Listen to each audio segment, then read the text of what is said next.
1 p.m., 2 p.m., 3 p.m., and 5 p.m. News at noon, 12 noon. News from across the state. 4 p.m. and our major news at 6 p.m. Citizen FM 93.7. Always precise in news broadcast. Looking for the best in news updates? This is 93.7 Citizen FM, Abuja.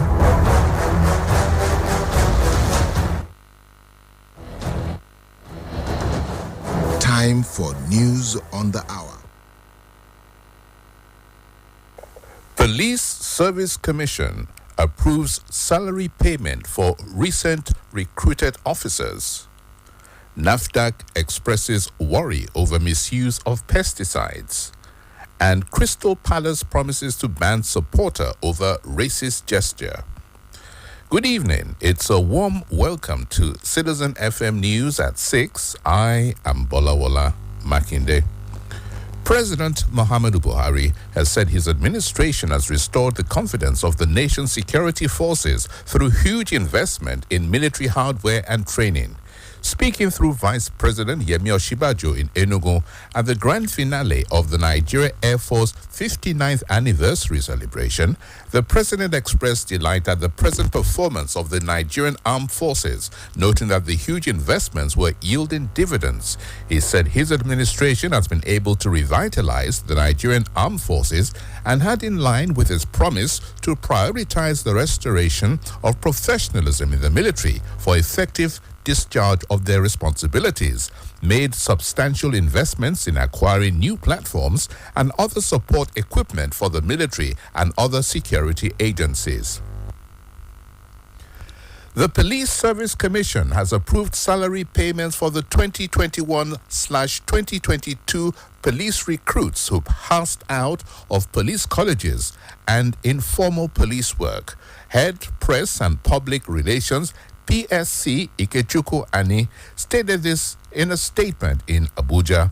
He said the affected recruits serving in various police commands and formations had been in service for the past 6 months without salary. And he said the approval for the salary payment was in the interest of national security, anchored on the need to amicably resolve the lingering issues of recruitment between the PSC and the Nigeria Police Force. The federal government has said it has reached an advanced stage in its preparations for a peaceful and orderly transition on May 29th. Secretary to the Government of the Federation and Chairman, Presidential Transition Council, Boss Mustafa, discloses in a statement issued in Abuja and signed by the Director Information in his office, Willie Bassi. Mustafa equally described as fake a program of events for the presidential inauguration currently in circulation on social media. The Social Economic Rights and Accountability Project, SERAP, has filed a contempt suit against the federal government and Abubakar Malami, Attorney General of the Federation and Minister of Justice, for failing to recover over 40 billion naira double pay and life pensions from former governors who are now serving as lawmakers and ministers. Justice Oguntoyibo of the Federal High Court, Lagos, had in November 2019 ordered the federal government to recover life pensions collected by former governors serving as ministers and members of the National Assembly. Justice Oguntoyibo also directed Malami to challenge the legality of states' life pension laws, permitting former governors and other ex-public officials to collect such pensions. The Ministry of Education has expressed satisfaction over the conduct of the rescheduled 2023 Unified Tertiary Matriculation Examination. Minister of Education Malam Adamu made the expression while monitoring the UTME alongside the Registrar for Joint Admissions and Matriculation Board, Professor Ishak Oloyede, on Saturday in Abuja. The minister, who monitored the examination at the computer-based test center located in Mambila Barracks, Asokoro, Abuja, expressed delight over the smooth conduct of the exercise. Meanwhile, JAM Head of Public Affairs and Protocol, Dr. Fabian Benjamin, had earlier revealed that about 80,000 candidates who could not sit for the 2023 UTME within their scheduled timing, owing to no fault of theirs, were rescheduled to be examined across the country.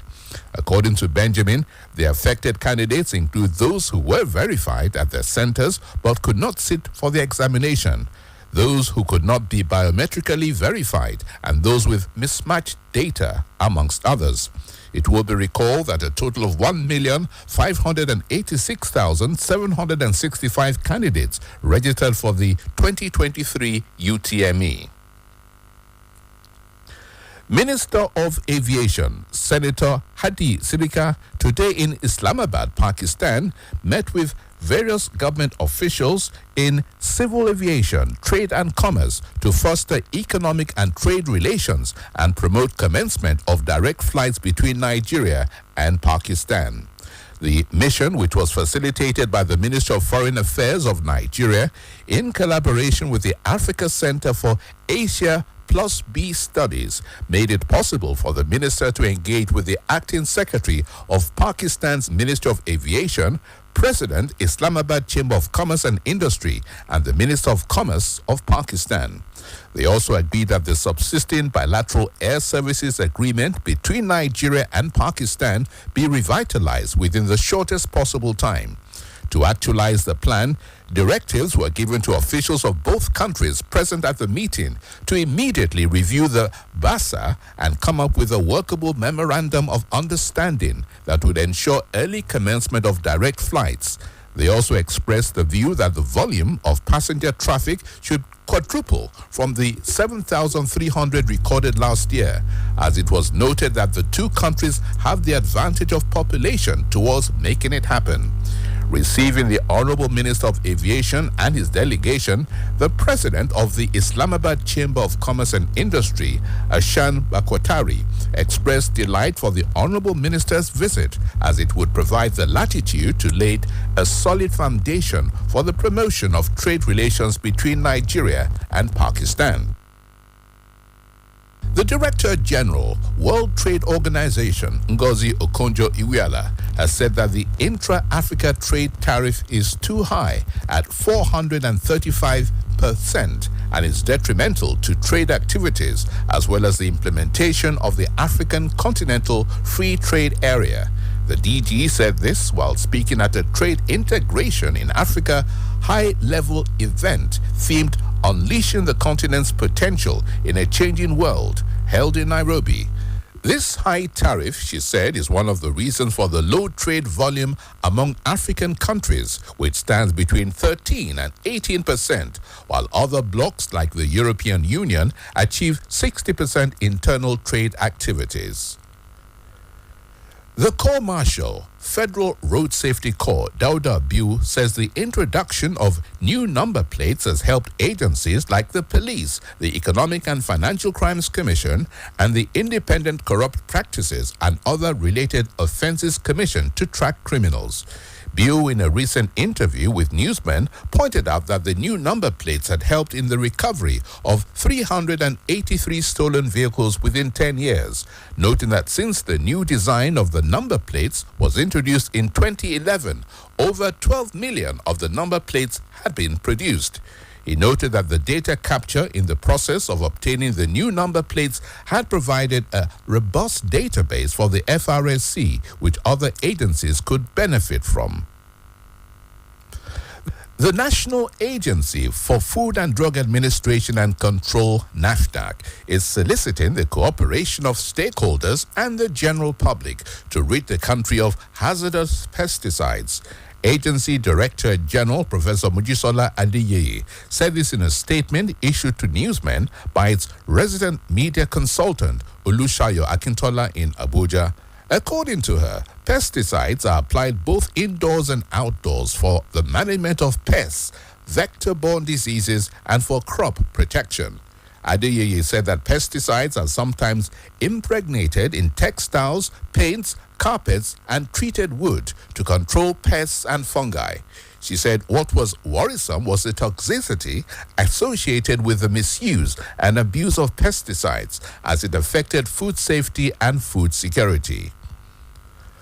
Operatives of the National Drug Law Enforcement Agency, NDLEA, have seized a total of 8,852 kilograms of Canadian loud, an imported synthetic strain of cannabis, at the Eleko Beach Road in Lekki area of Lagos after a 30-minute gunfight with armed men who were escorting the consignment loaded in 2 long trucks. Acting on credible intelligence, NDLEA operatives had laid ambush for the traffickers along the Eleko Beach Road in Lekki, and at about 4:51 a.m. on Thursday, 4th May, 2 long trucks conveying the illicit consignments were flagged down, but rather than stopping, the trucks escorted by armed men sped off, as a result of which there was an exchange of gunfire that lasted 30 minutes. After they were overpowered by the NDLEA operatives, the truck drivers and the armed escorts escaped into the bush, abandoning the trucks and the drug consignment. While one of the trucks, painted red, had 149 jumbo bags weighing 6,548 kilograms. The second one, with blue color, had 53 big bags with a weight of 2,304 kilograms, bringing total weight of bags to 202 and gross weight of both to 8,852 kilograms. Meanwhile, operatives are already on the trail of the drug lord who shipped the illicit consignment into the country.